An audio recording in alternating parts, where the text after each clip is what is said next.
What's going on, everybody, and welcome back to Comic Breakdown. In this video, we are going to be jumping into Superman Kal-El RETURNS Special Issue number 1 one-shot, with a ton of names attached to this with multiple stories. Names like Wade, Grace, Wolfman, Henry, and Herbert, tons more. We have Superman who is returned from Warworld, with Big Blue back in action. We have already seen this both in Superman Son of Kal-El, as well as Action Comics. This is kind of filling in some of the gaps, getting some reunions with Batman, the Justice League, but also his son and wife. Now, there are multiple stories in this, but we are only going to be covering 2 of them. So if you want to catch all the stories inside of this special, be sure that you go check it out at your local comic book store. Now, make sure that you guys are subscribed to the channel, make sure that you like this video, and with that being said, let's dive into this breakdown. Alright guys, with this story, we are starting us off in Gotham City. We appear to have mystical notes, musical notes, that are just floating around. These notes are causing people to turn violent, to turn into a mob frenzy. They are all attacking each other. Batman having one option. He uses sleeping gas. He puts every single one of them down, and that is when we have the arrival of Superman, with Batman saying he knew that he would be back. Superman is asking if there is anything he can do to help him out here. After Batman has done a little bit of investigating, he has come to the conclusion that Mr. Nobody is the one currently attacking Gotham, usually a Doom Patrol problem. Superman looks around the city, looking for his signature, seeing outbreaks all over Gotham. That is when he finds Mr. Nobody. Using his conductor wand, he is making these notes. He is creating the music that is going out and causing everybody to turn violent.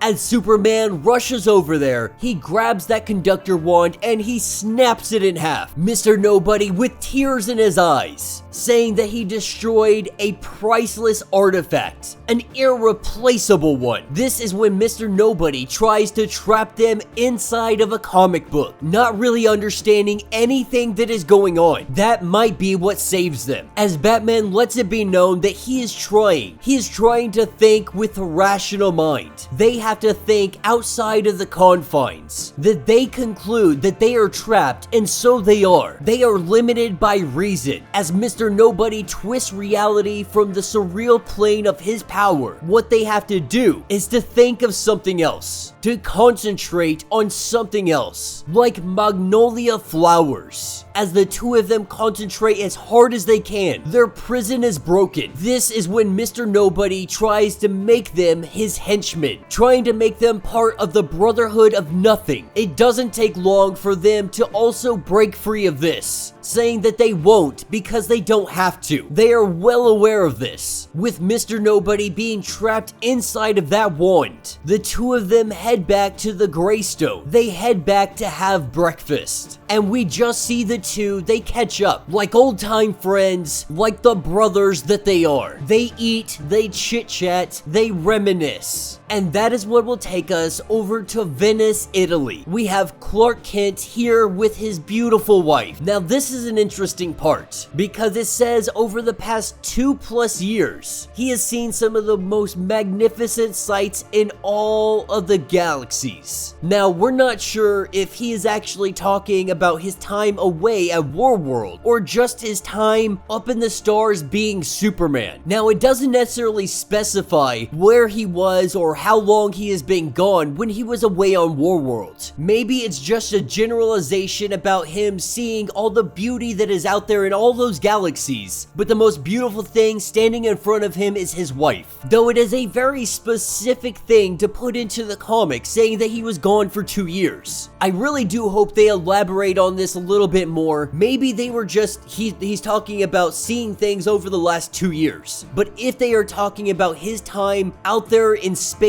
out there at Warworld, then that would mean that everybody has aged 2 years up. But we know comics comics, and more than likely, this is just going to be brushed under the rug as something that just happened, and we're not going to bring it up again. Everyone's going to stay the same age they have always been, so on and so forth. But really, this is just him and his wife getting a moment to catch up. That is what takes us to 48 hours later. At this point, Superman has yet to let the world know that he has returned, just wanting a minute to catch up with loved ones and everything else. Jonathan Kent is out here doing what he does. He believes that he has finally figured out how to put Lex Luthor behind bars. With Clark asking if he needs some backup, Jonathan says that he has this, that what he has discovered, it might be a game changer. His father letting him know that he might want to pump the brakes. Lex Luthor is a genius, maybe the smartest man on the entire planet. He has led Superman down very many false paths. But Jonathan, he thinks he's figured it out. Knocking down the door, he breaks into a LexCorp meeting. But this meeting, it is a charity event. Jonathan truly thought that he had him, but Lex Luthor outplays him yet again. Breaking down the door, seeing only cameras and homeless men, homeless women, getting ready to turn these abandoned buildings into homeless shelters. Meanwhile, at Stryker's Island, there is a team of highly elite individuals who are breaking out criminals. That is what takes us back to Lois and Clark's penthouse. Jonathan coming in the door, and he is just beat. He really thought that he had Lex Luthor. This is when Clark tries to let him know, like, he will set up a distraction. You will fall for it, like he said before. The man is freaking brilliant. Even with all our powers, all of our ability, the man is just too intelligent. You may think you have him cornered, but the truth is, he is laying down a trail of breadcrumbs, and you are falling right into his traps. The next day, the two of them getting ready to go out on a patrol. It takes them to Metro Pier 13 through 21. They got news that there were some goons down there with heavy machine guns. Jonathan being the one to come up, they start unloading on him. Goons never learning that guns simply do not work on Superman. He disarms these two men and he begins to take them to Stryker's Island. The men unwilling to dime out Lex Luthor, not saying anything, not giving up any information. This does give Jonathan an idea. That is what takes him back to Lex Luthor. The two of them having a conversation. Jonathan is letting him know that he has figured out Lex Luthor is the one responsible for freeing those soldiers, those criminals from Strikers. He has figured out his game plan, that he makes a distraction on one side of the city. This distracts Superman. It distracts Superboy. Meanwhile, Lex Luthor is making moves on the complete opposite side of the city. But what Jonathan does here is kinda brilliant, saying that he knows what Lex Luthor is up to, that even better, he knows exactly how he is thinking, trying to tell him that he is screwed, trying to let him know that he is about to be outplayed. As he goes back to his father, he lets his father know that they need to start rethinking their strategies, and they need to keep changing them to keep up with Lex Luthor and keep him off balance. The truth is, Jonathan doesn't know what he is planning, but he knew just enough to make him think that he did. And that will be the end of this issue. So let me know what you guys think down in the comments. So this was really an attempt to try and make Jonathan seem like he's not an arrogant young kid who has no idea what he is doing. The fact of the matter, Lex Luthor more than likely knows that Jonathan was fibbing. I mean, we're talking about freaking Lex Luthor here. There is no way in hell that Lex Luthor is out here believing that Jonathan has figured it all out and has just come to tell Lex Luthor that I got your number. The truth is, what we are seeing is the arrogance of Jonathan Kent. Him believing that he's got it all figured out. And this is typical for any 17, 16, 18-year-old. It doesn't matter. When you're in that age range, you think you know it all. You think you have it figured out. But what Lex Luthor has, on top of his immense intelligence, is experience. He has been fighting the Superman Clark Kent for all of these years. So it is almost comical that Jonathan comes in here and thinks that he has just figured it all out, as if Superman could never figure out that he just needs to change up his tactics to keep Lex Luthor off balance. You know, as a whole, Superman Son of Kal-El, it wasn't a horribly bad story. There were some issues of that I truly did enjoy, but all in all, they had so much potential that they could have done with Jonathan. Instead, they had hugely focused on his relationship with his new boyfriend, so on and so forth, which is cool. Like, cool that you guys did that, but my problem is it was 18 issues and nothing really changed for Jonathan. His crossover night with Nightwing was definitely awesome. We got to see a little bit more of that in the 2022 annual of Nightwing, but more than anything for me, these 18 issues of Superman Son of Kal-El, what they have shown me is that Jonathan is not ready to take over the mantle of Superman, that he has so much more to learn. While in many ways he has advantages his father never did, he still is a naive, arrogant young kid. But I am hoping that the Jonathan Kent story coming out next year, which is going to be focusing on him taking on Ultraman, I believe so anyway. I haven't read too deeply into it. From what I have read though, he is going to be dealing with Ultraman, the man that kidnapped, tortured him for all of those years, that took away his childhood. This could be the biggest growth of Jonathan Kent to ever come out of comics. Not only is it an opportunity to heal from his past trauma, it's an opportunity to confront that trauma, to deal with it head on, to finally put it in the past, for him to truly grow into the man that he will one day become. But who knows? Maybe, just maybe, they might de-age him. The possibility is out there. Anything is possible. They have gotten so much backlash, so much of it, because Superboy had been aged up. We'll have to see what they have in store for him. It really does seem like